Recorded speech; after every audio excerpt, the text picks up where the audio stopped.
Hello everyone and happy Halloween. Effie here. Today we are going to make a Halloween card using a combination of several of our products.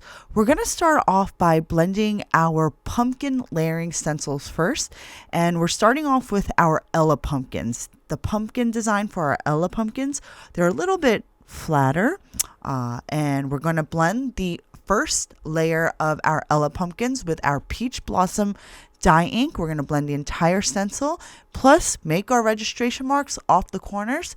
Then for stencil 2, we're going to use our Coralline hybrid ink. For stencil 3, we're going to use our Coral Cavern ink, and we're just going to use our mid-size brush for stencil 3 because the areas on this stencil are a little bit more narrow. On stencils 2 and 3, we do have the stencil areas for the stem. So I actually went out of order. I went with the second layer of the stem in the darker green. So here you could see I go back to stencil 2 with the first layer of the stem. And I just used the same Soft Garden ink, and I'm just going in with a lighter touch for that first layer. Next, I'm going to blend our round pumpkin layering stencils with the same color combination. And again, after I blend stencil 1, I created my registration marks. Then I progressed to stencil 2 with Coralline, and then Coral Cavern for stencil 3. Now you're going to see that I actually blend the stems in the correct order, starting with the stems on stencil 2. And then I take stencil 2 off, return to stencil 3, and I add that second layer of the stems. And I'm just using our Soft Garden ink for the stems for the first and second layer, and I'm just varying the amount of pressure that I use for each layer. Then I took the coordinating dies and die cut all of our pumpkins. Next, I'm going to use our 6x7" grip mat. I'm going to place a piece of an A2 cardstock onto the grip mat. Then I'm going to tape down the first layer of our Super Moon layering stencil. I'm going to blend the round image with our lemon yellow ink.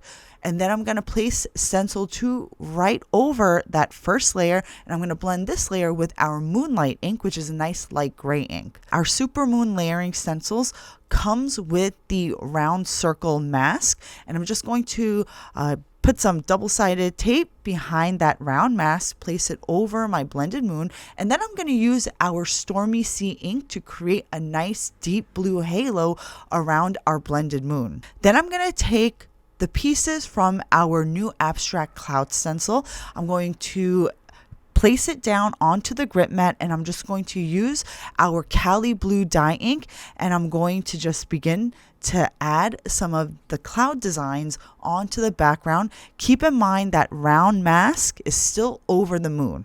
Then I'm going to continuously reposition my cloud pieces in light areas of my cardstock, and I'm just going to continue to blend different parts of my cloud stencils in the light areas. And you can see here that there's not much rhyme or reason. I'm just kind of filling in the light areas, and I'm using different parts of both pieces of my cloud stencils. And this is going to give my card panel a more randomized look because clouds are very random in nature.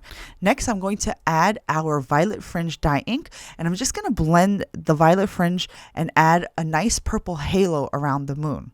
Next, I took this awesome, really gorgeous sentiment from our Halloween Wishes stamp set.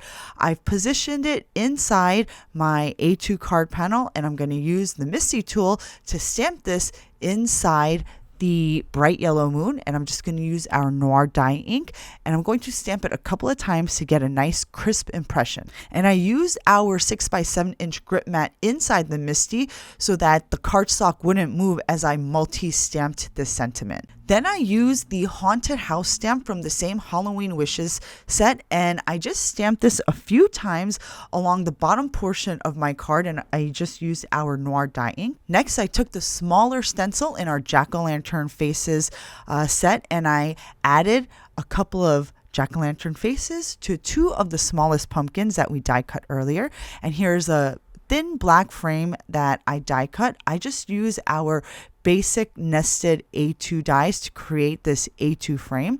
I glued it onto our card panel, and then lastly I just added our jack-o'-lanterns to the lower left portion of my card, and now my Halloween card is complete. I hope you guys enjoyed this video.